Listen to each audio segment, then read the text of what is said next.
Bonjour à tous, vous êtes sur Radio LCF, la Chine en français. Aujourd'hui, nous sommes en direct avec Romaric. Bonjour Alessandra, bonjour à tous. En compagnie de Cyril Javary, bonjour. Bonjour. Que nous avons l'immense plaisir de recevoir. Nous nous sommes croisés plusieurs fois déjà dans ces studios chez Schneider. Vous êtes sinologue, écrivain, vous connaissez extrêmement bien la culture chinoise. Vous vous êtes rendu 68 fois en Chine, premier voyage en 1984. Plus de 15 ouvrages publiés sur différents aspects de la culture chinoise, mais l'actualité du jour, votre dernier ouvrage, donc Yin et Yang, la dynamique du monde, c'est cela dont nous allons parler aujourd'hui. Alors, vous attaquez votre ouvrage en commençant effectivement par déjouer tous les clichés occidentaux qui essayent de définir le Yin et Yang. Par exemple, celui que vous avez employé. Ça y est, c'est Yang. parti. Yin-Yang, pardon. Voilà. Pardon. Donc, je reprends. Yin-Yang, la dynamique du monde, et non pas Yin et Yang, parce que c'est tout un, et ce n'est pas deux choses distinctes. Mais je vous laisse le privilège, justement, de commencer par ce quiproquo fréquent entre nous, occidentaux, et, disons, le Yin-Yang côté esprit chinois.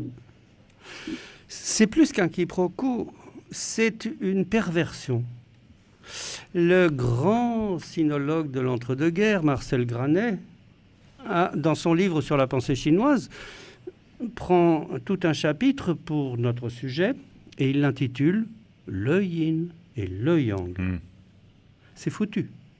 À partir du moment où c'est dit comme ça, c'est foutu. Imaginez un instant, vous êtes chez vous, vous avez un électricien qui doit vous occuper de la radio, parce que je suis la radio, Voilà. de l'électricité chez vous. Il vous dit, je vais vous mettre un système qui vous permet d'allumer quand vous entrez dans une pièce et d'éteindre quand vous sortez de la même pièce. Ah bon, et c'est quoi ce système? C'est le va et le vient. Ah. Vous changez d'électricien. Parce qu'il n'a rien compris à la chanson. Mais pourquoi est-ce que cette erreur a été commise? On traduisait pas plus mal il y a 50 ans que maintenant, si? Si. Ah oui? Mais bien sûr, parce que on avait un regard colonialiste et on parlait de la culture chinoise en termes occidentaux. Par exemple, on parlait des 5 éléments. Bon, pourquoi? Parce que les Grecs avaient 4 éléments et que les Chinois, qui sont toujours plus compliqués que les autres, en avaient rajouté un 5e. Alors qu'en fait, comment ça s'appelle en chinois? Wuxing, les 5 manières d'agir. Ah, c'est différent. Ça n'a même rien à voir. Voilà. Okay. Et que donc, c'est cette perversion du regard colonialiste qui essaye d'exprimer la pensée chinoise en termes occidentaux. Donc, quand on dit le yin et the yang, avec l'article défini, qui, comme son nom l'indique, définit, c'est-à-dire bloc, arrête, fini, et en plus, la copule grammaticale, j'adore ce mot. Le « et ». Oui, exactement, le « et ». Alors que, bon, yin-yang, si, c'est une seule chose.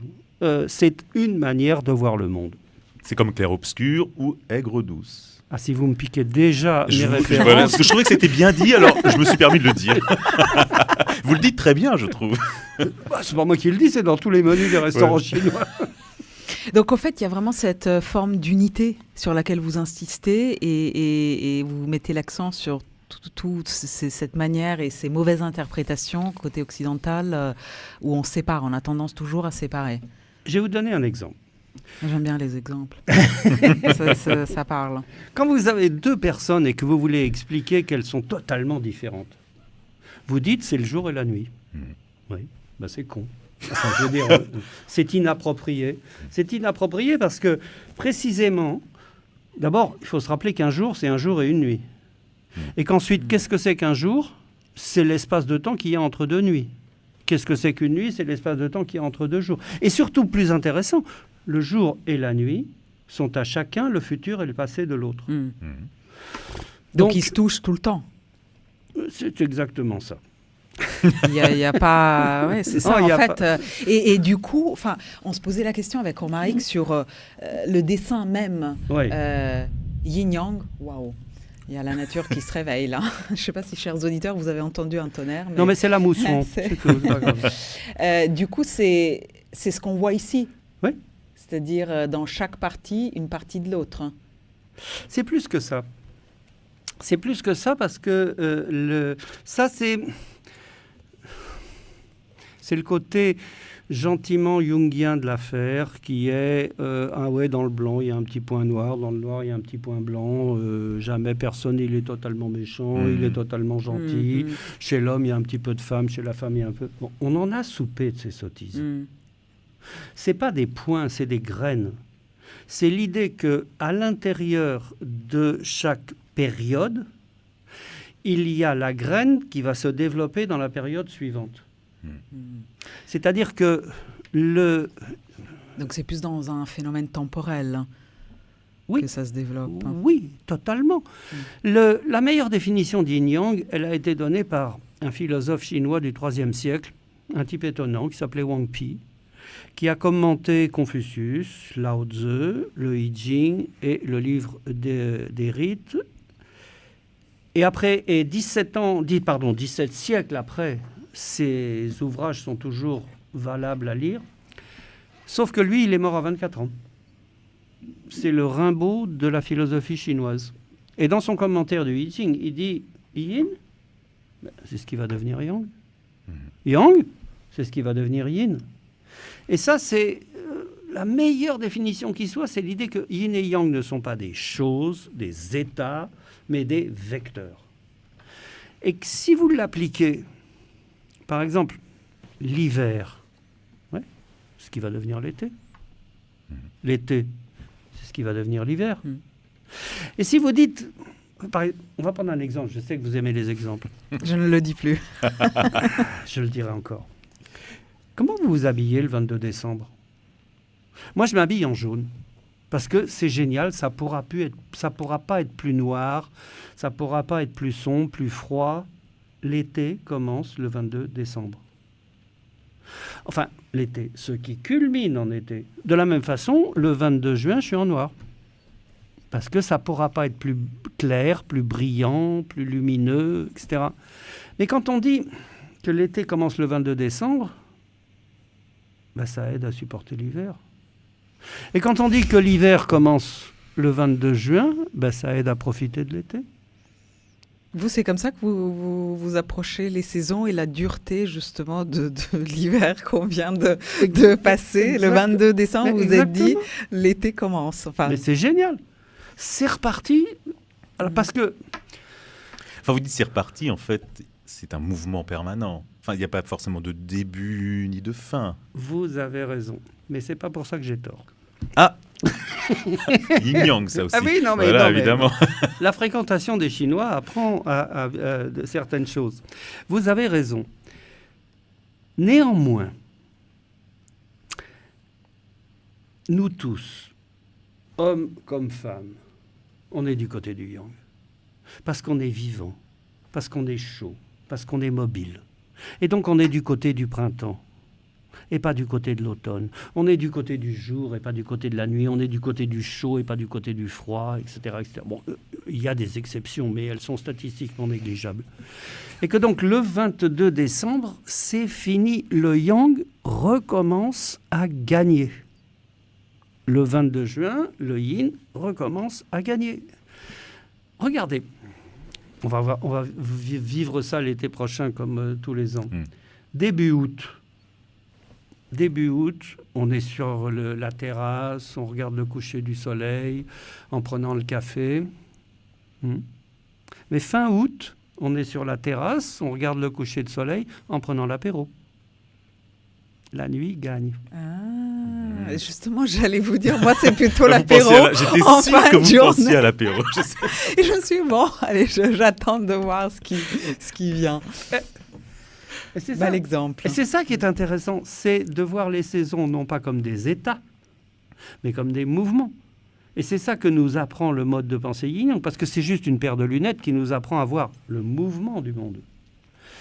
Et que donc, s'apercevoir que, qu'est-ce que c'est le printemps ? Le printemps, c'est ce qui passe de l'hiver à l'été. C'est donc, globalement, un mouvement yang. Qu'est-ce que c'est l'automne ? C'est ce qui passe de l'été à l'hiver. Et vous avez raison, ça roule tout le temps. Ça roule tout le temps, mais justement, du fait qu'on est parce qu'on est vivant, on est du côté du yang, pas de ma faute si ce qu'on appelle sottement le nouvel an chinois s'appelle en chinois Chunjie, la fête du printemps. Et que c'est là que commence l'année. Et c'est intéressant d'avoir ce repère agricole, comme tous les repères chinois. Oui, parce que le chinois est une nation ancrée dans l'agriculture. C'est ce qui En tout cas, structurait son temps Absolument. dans une époque lointaine. C'est les plus vieux paysans du monde. C'est un peuple de sédentaires qui cultivent les céréales depuis que celles-ci font partie du patrimoine de l'humanité, c'est-à-dire au bas mot 10 000 ans. Et par exemple, parmi les différents voyages que j'ai bâtis, il y en avait un, c'était la route des vins. On a fait une route des vins en Chine. C'était passionnant. Non, le Ningxia. Vous êtes passé par le Ningxia? Non, c'était difficile. On est passé par le Hubei, le Shandong, et puis à Ningpo, parce que je voulais quand même qu'ils goûtent le vin de riz de Ningpo. Et dans le Shandong, on a rencontré Olivier Collin, qui est un œnologue bordelais, récemment décédé, qui a créé 3 cépages en Chine.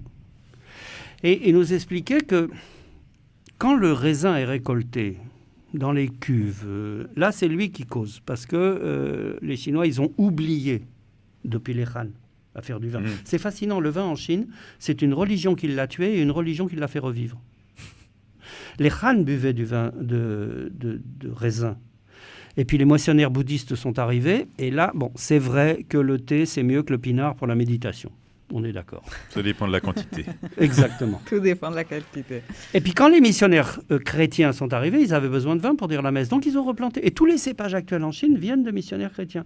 Et Colin, il nous disait, bon, quand le raisin est récolté, là c'est moi qui cause parce que je leur apprends à vinifier. Mais avant, quand il s'agit de greffer, biner, bluter, là c'est moi qui écoute. Parce que c'est les plus vieux paysans du monde. Et que cet accord avec la nature, cet accord avec les saisons, même dans le monde moderne, même dans la modernité chinoise, ça existe, ça se sent. Et c'est pas pour rien que ce qu'on appelle sottement le Nouvel An chinois s'appelle la fête du printemps. C'est tout simplement parce que l'énergie qui... On va essayer de décrire un idéogramme. On y va ? Allez, à la radio, ça va être très bien. Arbre. Le mot arbre. Alors, en chinois, au pinceau, il y a un trait horizontal, un trait vertical, et puis 2 petits traits là. Bon, ok. Heureusement que c'est filmé. Oui. Tac, tac, tac, tac, ok. Voilà, c'est bon. Exactement. Dans la forme ancienne, avant l'invention du pinceau, il y avait bien un trait vertical, et puis un trait demi-rond en haut et un trait demi-rond en bas. Et on vous explique que le trait demi-rond, c'est la ramure, ça c'est le tronc, et ça c'est la racine.